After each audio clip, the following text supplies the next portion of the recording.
اللہ اللہ اللہ۔ سن 23 سن ہجری کو ماہ ذی الحج کی 28 تاریخ تھی۔ نماز فجر کی جماعت مسجد نبوی میں ادا کی جا رہی تھی، اور اس جماعت کی امامت امیر المؤمنین حضرت سیدنا عمر بن خطاب فاروق اعظم رضی اللہ تعالی عنہ فرما رہے تھے کہ ایک مجوسی غلام ابو لؤلؤ فیروز نے مسجد میں گھس کر جناب عمر بن خطاب رضی اللہ تعالی عنہ پر عین نماز کی حالت میں قاتلانہ حملہ کیا، جس کی وجہ سے جناب امیر المؤمنین عمر بن خطاب فاروق اعظم رضی اللہ تعالیٰ عنہ شدید زخمی ہو گئے، اور 1 یا 2 دن کے بعد یکم محرم الحرام سن 24 ہجری میں آپ نے جام شہادت نوش فرمایا۔ یکم محرم کی آمد ہے، اور یہی وہ تاریخیں ہیں کہ جن میں جناب فاروق اعظم رضی اللہ تعالیٰ عنہ پر قاتلانہ حملہ ہوا۔ اسی مناسبت سے امیر المؤمنین سیدنا عمر بن خطاب فاروق اعظم رضی اللہ تعالیٰ عنہ کی سیرت و کردار اور دین اسلام کے لیے جو آپ کی خدمات ہیں، اس کے بارے میں کچھ ایمان افروز باتیں سننے سنانے کی سعادت حاصل کریں گے۔ سب سے پہلے جناب عمر رضی اللہ تعالیٰ عنہ کا سن ولادت عام الفیل کے 13 سال کے بعد جناب عمر رضی اللہ تعالیٰ عنہ پیدا ہوئے، اور 8ویں پشت میں آپ کا سلسلہ نسب نبی کریم صلی اللہ تعالیٰ علیہ وسلم کے سلسلہ نسب سے مل جاتا ہے۔ آپ کی کنیت ابو حفص ہے، اور آپ کا لقب فاروق ہے، کہ جو فاروق اعظم کے نام سے زیادہ مشہور ہوا۔ جناب امیر المؤمنین عمر بن خطاب فاروق اعظم رضی اللہ تعالیٰ عنہ کے جو دیگر القاب ہیں، تو ان القاب میں سے ایک لقب ہے مدعائے رسول صلی اللہ تعالی علیہ وسلم۔ یہ ان کا ایک لقب ہے، اور اس کے معنی کیا ہیں؟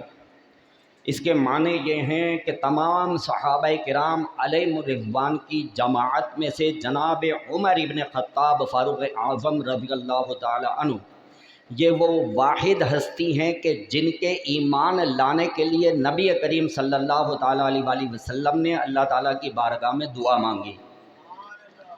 آپ نے ان کے ایمان لانے کے لیے بارگاہ خداوندی میں دعا کی، پیارے آقا صلی اللہ علیہ وسلم کی دعا قبول ہوئی، اور جناب عمر بن خطاب رضی اللہ تعالی عنہ حلقہ بگوش اسلام ہوئے، لہذا ان کو کہا جاتا ہے مدعائے رسول صلی اللہ علیہ وسلم۔ جناب ابن عباس رضی اللہ تعالی عنہ نے اس کو نقل فرمایا ہے، روایت کیا ہے کہ سرکار اس طرح سے دعا فرمایا کرتے تھے: اللہم اعز الاسلام بعمر بن الخطاب خاصہ، اے اللہ بالخصوص عمر بن خطاب کے ذریعے اسلام کو عزت عطا فرما۔ سبحان اللہ۔ یہ پیارے آقا صلی اللہ علیہ وآلہ وسلم کی دعا ہے۔ اور اس دعا کا ظہور کیسے ہوا وہ واقعہ میں آپ کی خدمت میں اختصار کے ساتھ عرض کرتا ہوں۔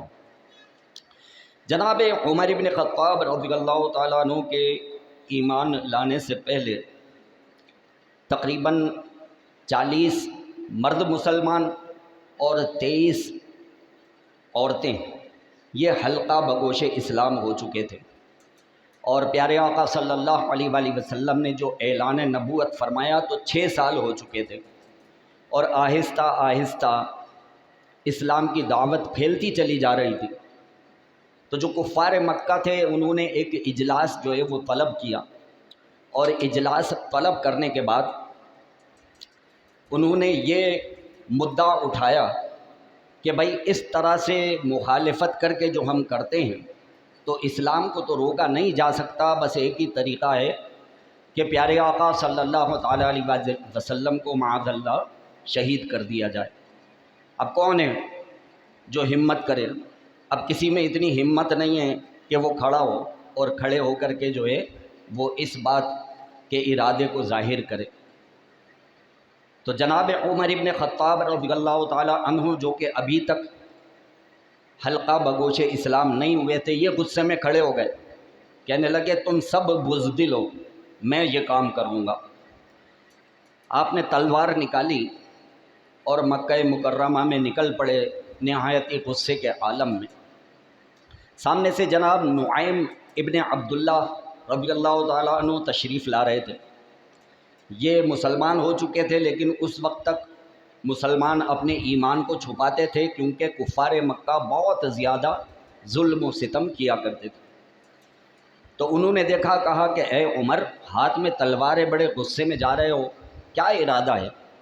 تو انہوں نے جب اپنے ارادے کو ظاہر کیا تو حضرت نعیم ابن عبداللہ رضی اللہ تعالیٰ عنہ کہتے ہیں کہ اے عمر، اگر تم نے یہ کام کر دیا تو سوچو بنی ہاشم تمہارے ساتھ کیا سلوک کریں گے، وہ تو تمہاری نسلوں کو تباہ و برباد کر دیں گے۔ تو ان کو اس بات سے مزید غصہ آیا، کہنے لگے لگتا ہے کہ تو بھی اپنے باپ دادا کے دین کو چھوڑ کر مسلمان ہو گیا ہے۔ تو حضرت نعیم ابن عبداللہ رضی اللہ تعالیٰ عنہ کہتے ہیں کہ ہاں، سننا چاہتا ہے تو سن، میں بھی اللہ تبارک و تعالیٰ کی وحدانیت اور پیارے نبی صلی اللہ علیہ وآلہ وسلم کی رسالت پر ایمان لا کر مسلمان ہو گیا ہوں۔ تو جناب عمر کہتے ہیں اچھا، وہاں تو بعد میں جاؤں گا، پہلے تجھ سے نمٹ لوں۔ اب جب انہوں نے ان کی طرف تلوار گھمائی تو حضرت نعیم بن عبداللہ رضی اللہ تعالیٰ عنہ انہوں نے بھی تلوار نکال لی، اور قبل اس کے کہ ان دونوں کی مڈ بھیڑ ہوتی، حضرت نعیم ابن عبداللہ رضی اللہ تعالیٰ عنہ کہتے ہیں کہ مجھ سے نمٹنے سے پہلے جا کے اپنے بہن اور بہنوئی سے تو نمٹ لو، وہ بھی مسلمان ہو گئے۔ تو ان کو اپنے کانوں پہ یقین نہیں آیا کہ عمر کی بہن اور بہنوئی وہ بھی مسلمان ہو چکے ہیں۔ کہتے ہیں کیا تو سچ کہتا ہے؟ تو جناب نعیم کہتے ہیں کہ جاؤ، جا کے خود ہی دیکھ لو۔ اب یہ اپنے بہن اور بہنوئی کے گھر کی طرف چلے۔ ان کے بہنوئی ہیں حضرت سیدنا سعید بن زید رضی اللہ تعالیٰ عنہ، اور ان کی بہن کا نام تھا فاطمہ، اور یہ جناب سعید بن زید رضی اللہ تعالیٰ عنہ یہ عشرہ مبشرہ میں سے۔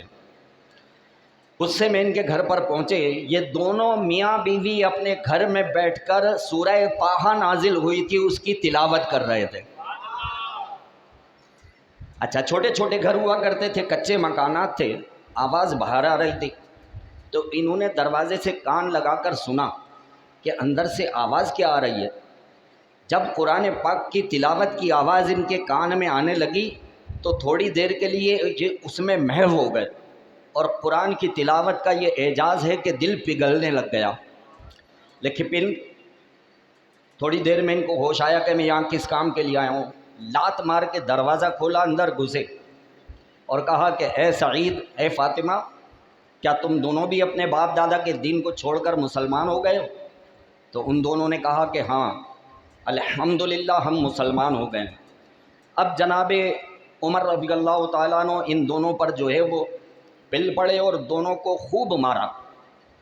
ان کی بہن کی ناک اور منہ سے جو ہے وہ خون نکلنے لگا، تو ان کی بہن نے جو جواب دیا ہے نا، اللہ اکبر، تاریخ اسلام میں سنہرے حروف کے ساتھ لکھا جائے گا۔ ان کی بہن کہتی ہیں اے عمر، تم ہمیں مار مار کے ہمارے جسم کا ایک ایک قطرہ خون کا تو نکال سکتے ہو، لیکن ہمارے دل سے ایمان کی محبت نہیں نکال سکتے۔ ہم مر جائیں گے لیکن اللہ اور اس کے رسول کے کلمے کو نہیں چھوڑیں گے۔ جب انہوں نے یہ سنا تو بڑے حیران ہوئے کہ یہ لوگ اتنے کٹر ہو گئے۔ کہا اچھا یہ بتاؤ، جب میں دروازے پر آیا تھا تو تم لوگ اندر بیٹھ کے کیا پڑھ رہے تھے؟ تو ان کی بہن کہتی ہیں کہ اے عمر، وہ اللہ کا کلام ہے جو اللہ تعالیٰ اپنے حبیب صلی اللہ علیہ وآلہ وسلم پر نازل فرماتا ہے، اسے قرآن کہتے ہیں۔ تو کہا لاؤ مجھے بھی دکھاؤ۔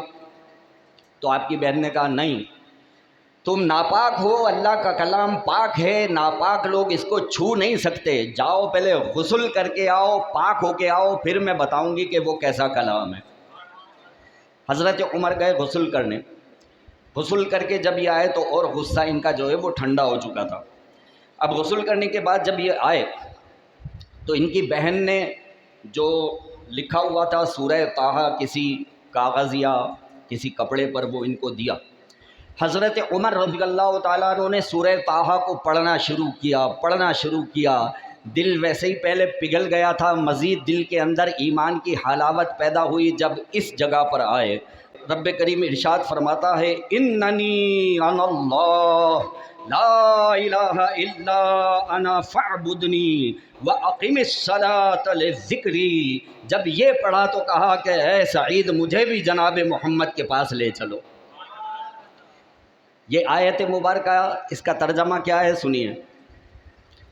رب کریم ارشاد فرماتا ہے کہ اے لوگو، بے شک میں ہی اللہ ہوں، میرے سوا کوئی عبادت کے لائق نہیں، تو لہذا تم کو چاہیے میری عبادت کیا کرو اور میری یاد کو قائم کرنے کے لیے نماز پڑھا کرو۔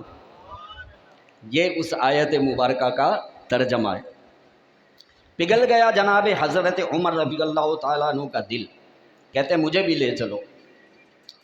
اب حضرت سعید ابن زید رضی اللہ تعالیٰ عنہ ان کو لے کر کے چلے۔ دار ارقم میں چھپ چھپ کر نمازیں ہوتی تھیں، جو قرآن پاک نازل ہوتا تھا پیارے آقا صلی اللہ علیہ وآلہ وسلم جناب ارقم رضی اللہ تعالیٰ عنہ کے گھر پر لوگوں کو، مسلمانوں کو دین کی دعوت اور اسلام کی باتیں جو ہے وہ بتایا کرتے تھے۔ اندر جو ہے وہ پیارے آقا صلی اللہ علیہ وآلہ وسلم لوگوں کو دین سکھا رہے تھے، اور دروازے پر جناب امیر حمزہ رضی اللہ تعالیٰ عنہ پہرا دے رہے تھے کہ کوئی جو ہے وہ دشمن آ کر حملہ نہ کر دے۔ جب انہوں نے دور سے دیکھا کہ جناب عمر رضی اللہ تعالیٰ عنہ تشریف لا رہے ہیں، تو انہوں نے دروازے سے اندر جھانک کر اعلان کیا، بتایا کہ عمر آ رہے ہیں، ارادے کچھ ٹھیک نہیں لگ رہے، اگر کسی غلط ارادے سے آ رہے ہیں تو آج زندہ واپس نہیں جائیں گے، اور اگر ارادہ خیر کا ہے تو پھر ہم ان کو دیکھ لیں گے۔ پیارے آقا صلی اللہ علیہ وآلہ وسلم نے جب یہ سنا تو آپ صلی اللہ علیہ وآلہ وسلم خود دروازے سے باہر تشریف لے کر کے آ گئے، اور دیگر صحابہ کرام بھی سرکار کے ساتھ باہر تشریف لے کے آ گئے۔ جناب عمر رضی اللہ تعالیٰ عنہ سرکار کے سامنے آتے ہیں، آنکھوں سے آنکھیں چار ہوتی ہیں، سرکار ان کے دامن کو پکڑ کے کہتے ہیں کہ اے عمر، کب تک گمراہی میں بھٹکتے رہو گے؟ کہیں ایسا نہ ہو یہ گمراہی تمہیں دنیا اور آخرت میں ذلیل و رسوا کر دے۔ جناب عمر رضی اللہ تعالیٰ عنہ کے دل پر ان الفاظ نے ایسا اثر کیا، کہا اشہد ان لا الہ الا اللہ وحدہ لا شریک لہ واشہد ان محمدا عبدہ ورسولہ۔ کلمہ پڑھا اور حضرت عمر مسلمان ہو گئے۔ حضرت عمر مسلمان ہو گئے۔ کہا کہ آپ یہاں دار ارقم میں کیا کرتے ہیں؟ تو سرکار نے ارشاد فرمایا کہ کفار کے ظلم و ستم سے اپنے امتیوں کو بچانے کے لیے ہم یہاں چھپ کر نماز پڑھتے ہیں، اور چھپ کر جو ہے وہ قرآن پاک کی تعلیمات کو عام کرتے ہیں۔ تو حضرت عمر کہتے ہیں کہ یا رسول اللہ صلی اللہ علیہ وسلم، کیا ہم حق پر نہیں ہیں؟ تو سرکار نے ارشاد فرمایا بے شک ہم ہی حق پر ہیں۔ حضرت عمر رضی اللہ تعالیٰ عنہ کہتے ہیں تو پھر سنیے، بس بہت ہو گئی چھپ چھپ کے نمازیں، بہت ہو گئی چھپ چھپ کے قرآن کی تلاوت۔ آج عمر مسلمان ہو کر حلقہ بگوش اسلام ہو گیا ہے، اب ہم چھپ کر نماز نہیں پڑھیں گے، اب ہم خانہ کعبہ میں جا کر نماز پڑھیں گے۔ اللہ اکبر یا رسول اللہ۔ اب وہاں سے مسلمانوں کی دو قطاریں چلتی ہیں، ایک قطار کے آگے ہوتے ہیں جناب عمر رضی اللہ تعالیٰ عنہ، ہاتھ میں تلوار ہے، دوسری قطار کے آگے جناب امیر حمزہ رضی اللہ تعالیٰ عنہ ہوتے ہیں، ان کے ہاتھ میں تلوار ہے، اور حضرت عمر یہ اعلان کرتے ہوئے جا رہے ہیں، یہ جلوس جا رہا ہے کہاں؟ خانہ کعبہ کی طرف۔ حضرت عمر یہ اعلان کرتے ہوئے جا رہے ہیں، اے مکہ کے کافروں سنو، عمر مسلمان ہو گیا ہے، آج کے بعد سے ہم چھپ کے نمازیں نہیں پڑھیں گے، اب ہم جا کر خانہ کعبہ میں نماز پڑھیں گے۔ جس کو یہ پسند ہو کہ اس کی ماں اس کی لاش پہ روئے، جس کو یہ پسند ہو کہ اس کی بیوی بیوہ ہو جائے، جس کو یہ پسند ہو کہ اس کے بچے یتیم ہو جائیں، میرے راستے میں آ جائے۔ کسی کے اندر اتنی ہمت نہیں تھی۔ وہ دن تھا کہ جناب عمر رضی اللہ تعالی عنہ، آپ صحابہ کرام علیہم رضوان اور پیارے آقا صلی اللہ علیہ وآلہ وسلم کے ہمراہ خانہ کعبہ میں پہنچتے ہیں۔ علل اعلان یہ وہ دن تھا کہ مسلمانوں نے خانہ کعبہ کے اندر عبادت کی اور نماز پڑھی۔ حضرت عمر رضی اللہ تعالیٰ عنہ فرماتے ہیں کہ جب میں کلمہ شہادت پڑھ کر مسلمان ہوا تو میرے اسلام قبول کرنے کی خوشی میں اس وقت جتنے مسلمان وہاں دار ارقم میں موجود تھے، سب نے مل کر اتنا بلند آواز میں نعرہ تکبیر لگایا کہ مکے کی ساری وادی اس نعرے سے گونج اٹھی۔ اللہ اکبر۔ کہتے ہیں اتنی بلند آواز سے مسلمانوں نے نعرہ لگایا کہ مکے کی وادی جو ہے وہ گونج اٹھی۔ حضرت سیدنا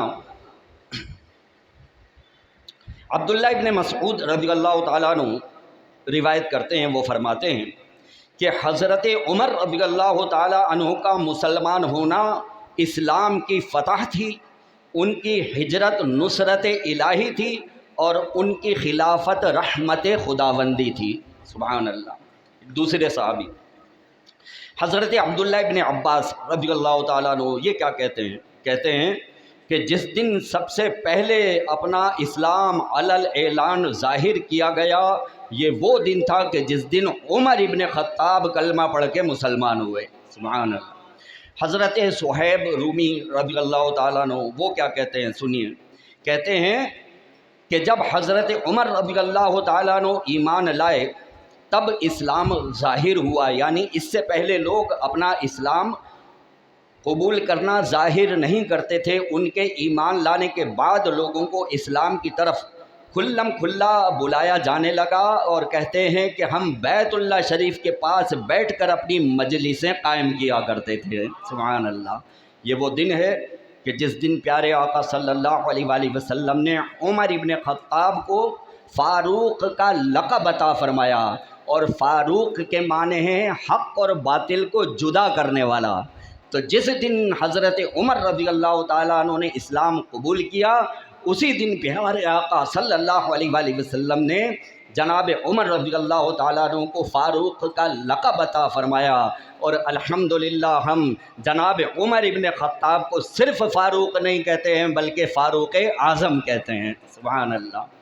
ایک الزام اور بہتان جناب عمر ابن خطاب رضی اللہ تعالیٰ عنہ پہ لگایا جاتا ہے کہ بھائی انہوں نے جو ہے وہ خاندان اہل بیت کے ساتھ اچھا سلوک نہیں کیا، اور حضرات حسنین کریمین علیہم الرضوان سے ان کو دلی پرخاش تھی، اور یہ اہل بیت کے ساتھ جو ہے وہ زیادہ بہتر سلوک نہیں کیا کرتے تھے۔ سنیے، بہت بڑا بہتان ہے اور بہت بڑا جھوٹ ہے۔ حضرت عمر رضی اللہ تعالی عنہ خاندان نبوت سے، اہل بیت سے، حضرات حسنین کریمین سے ایسی والہانہ محبت کیا کرتے تھے۔ اتنے واقعات ہیں کہ اگر صرف ان واقعات کو جمع کر کے میں بیان کروں تو صرف اسی موضوع پر بیان ہو جائے، لیکن حصول برکت کے لیے ایک واقعہ جو ہے وہ میں آپ کی خدمت میں عرض کرتا ہوں کہ جناب عمر رضی اللہ تعالیٰ عنہ حضرات اہل بیت سے کیسی محبت فرمایا کرتے تھے۔ جناب عمر رضی اللہ تعالیٰ عنہ کے زمانے میں ہی ایران جو ہے وہ فتح ہو گیا، اور ایران کا جو بادشاہ تھا خسرو پرویز، یہ واصل بہ جہنم ہو گیا، اور ایران کی فتح کے بعد بہت سارا مال و اسباب، لونڈی غلام، یہ مال غنیمت کے اندر آئے، اور انہی کے اندر جو ہے خسرو پرویز کی جو بیٹی تھی، اس کی شہزادی، ان کا نام تھا شہر بانو، وہ بھی مال غنیمت کے اندر آئی۔ مسلمانوں کے حسن سلوک کو دیکھ کر حضرت بی بی شہر بانو نے اسلام قبول کیا اور حلقہ بگوش اسلام ہو گئی۔ بی بی شہر بانو رضی اللہ تعالی عنہا، اب سنیے گا کتنا ایمان افروز واقعہ ہے، اور جناب عمر کی محبت دیکھیں کہ اہل بیت سے کیسی محبت تھی۔ حضرت بی بی شہر بانو رضی اللہ تعالی عنہا یہ ایران کی شہزادی تھی، اور نہایت ہی حسین و جمیل اور بہت خوبصورت تھی۔ اور جب یہ قافلہ مال غنیمت کا مدینے کی طرف آنے لگا تو مدینے کی عورتوں میں پہلے ہی مشہور ہو گیا کہ ایران کی شہزادی جو ہے شہر بانو، وہ بھی مال غنیمت میں آ رہی ہے، مسلمان ہو گئی ہے، لیکن بہت حسین و جمیل ہے۔ مدینے کی عورتیں ان کی ایک جھلک دیکھنے کے لیے بےتاب تھیں کہ وہ آئیں تو ہم دیکھیں کہ وہ شہزادی کتنی حسین و جمیل ہے۔ جب یہ قافلہ مدینہ منورہ میں آیا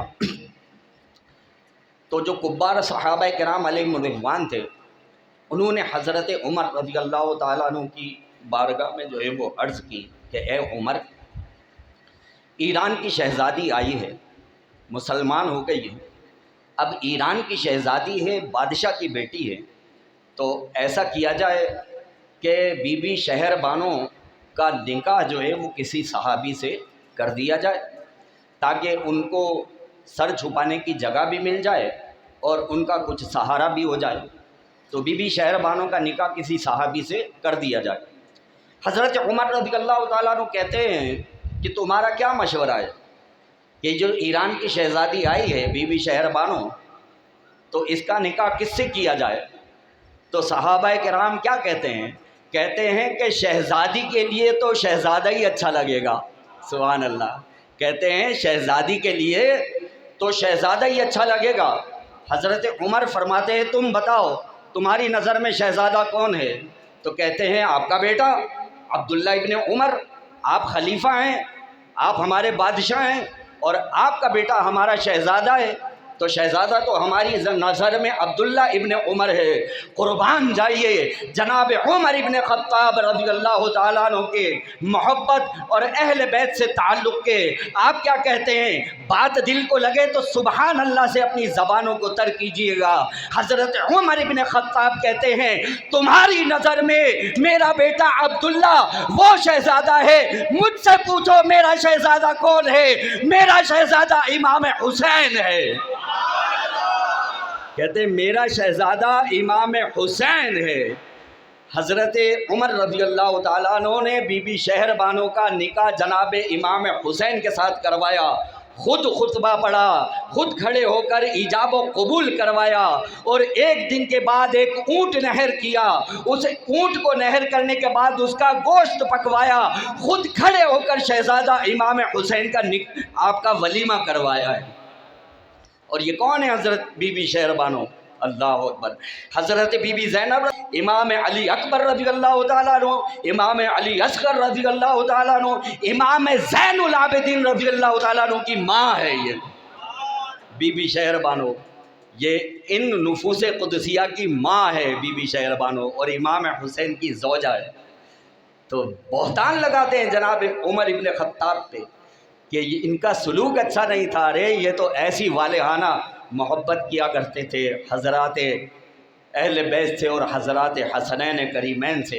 بیان ختم ہو رہا ہے، بس آخر میں سرکار اعلیٰ حضرت کے دو شعر وہ میں آپ کی خدمت میں عرض کرتا ہوں۔